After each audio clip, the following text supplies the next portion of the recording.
With the first season concluded, fans are raving about Solo Leveling. It has excellent animation, gripping story, and likable characters. If it wasn't for that BS recap episode in the middle of the season, it would have been perfect. Is it worth the hype?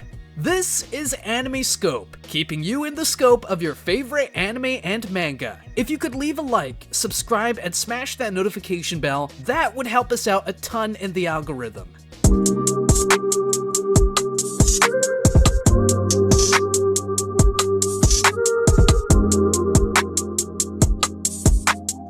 Solo Leveling is a story that immediately catches your attention, because it is set in our own world. There are magical gates across the world, and these gates lead to other dimensions. Monsters pour out of these gates, destroying everything they possibly can.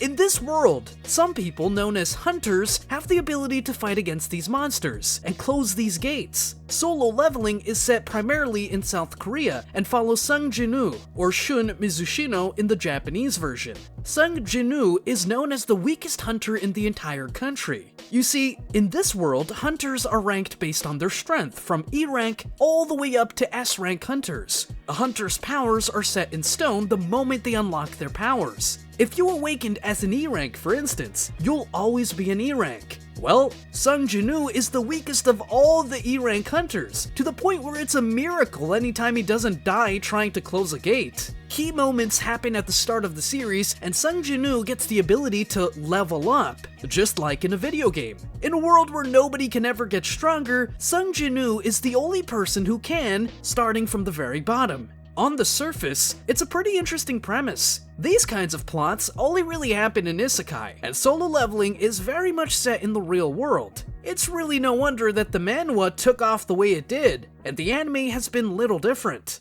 You might be wondering, if you're new to Solo Leveling, what the heck is manhwa? Well, manhwa is a Korean comic or graphic novel, while manga, something we are all familiar with, is a Japanese comic or graphic novel. So, which one should you watch/read? Ideally, I'd say you experience the story in both mediums, and the light novel too, if you have time for it. If you have to pick only one, then here's everything you need to keep in mind. The first thing to remember is that both the manhwa and the anime are adaptations. Neither is the pure, unaltered vision of the author behind Solo Leveling. The manga came first, and it's a very faithful retelling of the light novel. Pretty much all the big moments in the light novel are there, done in an art style that could at best be described as absurdly beautiful. It's how most people first found the franchise to begin with, and it's a good place to start. The problem the manhwa has as an adaptation is that it's very much all action. Good problems, right? Many would agree. Although in contrast, there are plenty of little moments and pieces of dialogue that the manhwa kind of just skipped over in favor of getting from one fight to the next. Kinda how SAO did in Between Floors. Critics would say this is especially noticeable in Season 2 of the manhwa, where there are a few entire scenes missing. Now, to be clear, none of these scenes are strictly necessary, but they definitely add to the world building and fleshing out characters. The anime is just like the manhwa in that it's a pretty faithful retelling of the light novel. Pretty much all the important beats in the story are there so far, and I doubt Season 2 is going to be any different. There's just one negative. Or, well, positive depending on your stance. The anime takes the exact opposite approach than the manhwa did. Let me explain. While the manhwa cuts scenes out from the light novel, the anime not only adapts all of those scenes, but it also even adds some anime original ones that we'd never seen before. Now, I know what most anime watchers will feel hearing those words. They'll feel a cringe so intense it'll tingle down their spine. I don't blame them. Whenever an anime does anything original, it's really just code for making the whole thing worse, and if this was Boruto, you would be right. Solo Leveling might just be one of the only examples of an anime where this isn't the case. In Solo Leveling, pretty much all of the original scenes just add to the plot and the characters, rather than take away from them. When I said that the manhwa sped through a lot of things in the light novel, that's true. But what's also true is that the light novel itself often felt like it was trying to rush through boring things like dialogue or characterization to get to the cool set pieces. As a result, a lot of the characters kind of fell by the wayside, never to be brought up or mentioned again. This got so bad that even the main romance in the series, without spoiling, kind of just comes up out of nowhere with zero buildup at all. For anyone who wanted to do more than read amazing fight scenes, it was a little disappointing, no matter how amazing those fight scenes were. This is a problem that the anime is tackling head on. Major characters that are introduced halfway through the series are all introduced in the first couple of episodes. This is all done in fairly tasteful ways that don't take anything away from Jinwoo and everything he's going through.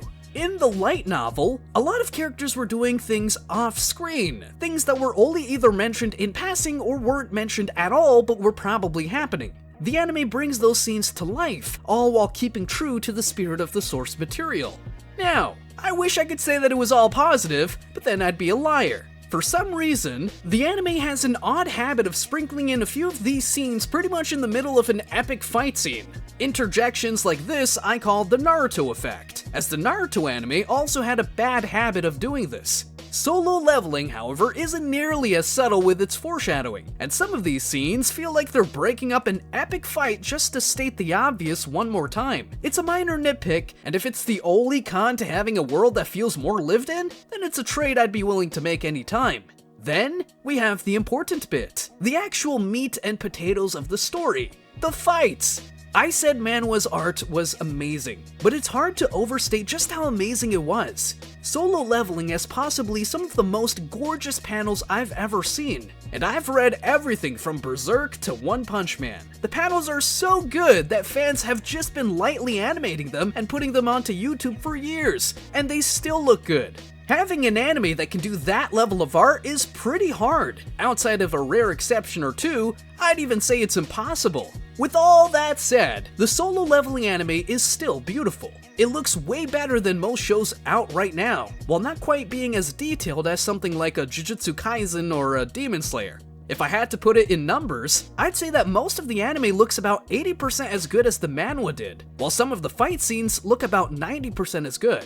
That doesn't sound as impressive, not until you watch for yourself. The fight scenes in particular are really fluid, with more finely detailed impact frames than you usually get in most shows. What was your favorite fight scene in Solo Leveling? Please comment below. You can tell that the anime was put together with a lot of work and care, and that the studio are huge fans of the manhwa too. One other thing that the anime does well is just how many iconic frames they adapt pretty much identically from the manhwa. These frames look a little better than the rest of the anime, like they knew all these iconic scenes would be used as people's wallpapers. I wish I could say it was all positive though. While the anime does a great job of adapting most of the fight scenes, the one in episode 9 was just disappointing. There's just no other way to say it. It's a real shame, because it was one of my favorite fights in the manhwa too. No matter what you choose, I'd suggest going back and rereading that fight in particular. I, for one, doubt it'll be a pattern in the future. With all that said, how do most fans feel about the anime adaptation? Now that the anime has ended and all the initial hype has died down, I think we can look at it pretty objectively. The anime has a 4.9 on Crunchyroll, which is a good sign. A much better website to determine audience reception though is My Anime List, and over there the anime has an 8.34. In contrast to this, the manhwa itself has an 8.67. In other words, both mediums are pretty close together as far as reviews are concerned.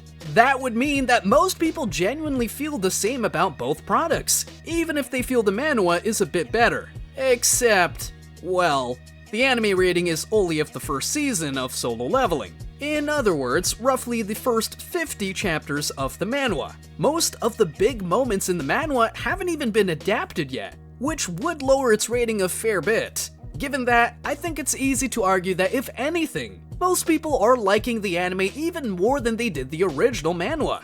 Of course, review scores like this can only really tell us so much. This is where a quick glance through the Solo Leveling subreddit, the largest English discussion forum for Solo Leveling, helps. The anime is pretty well received there too, with the weekly discussion threads garnering attention not seen since the manhwa was serializing. If anything, the only concern with the anime is that it's too slow. People want to see the best moments adapted as quickly as humanly possible, and a 12-episode first season did leave a bit to be desired on that front. Still, there are rumors that Solo Leveling is getting a complete adaptation, and a second cour or second season must be just around the corner. In the end, which version of Solo Leveling you should read doesn't really have an answer. Both versions are really good. The manhwa is legendary, and the anime does a damn fine job of adapting it. Honestly, just experience both. You won't regret it. So, do you agree with the breakdown? Let your opinion be heard in the comments below. Thank you for tuning in to Anime Scope. Godspeed, and I will catch you in the next video.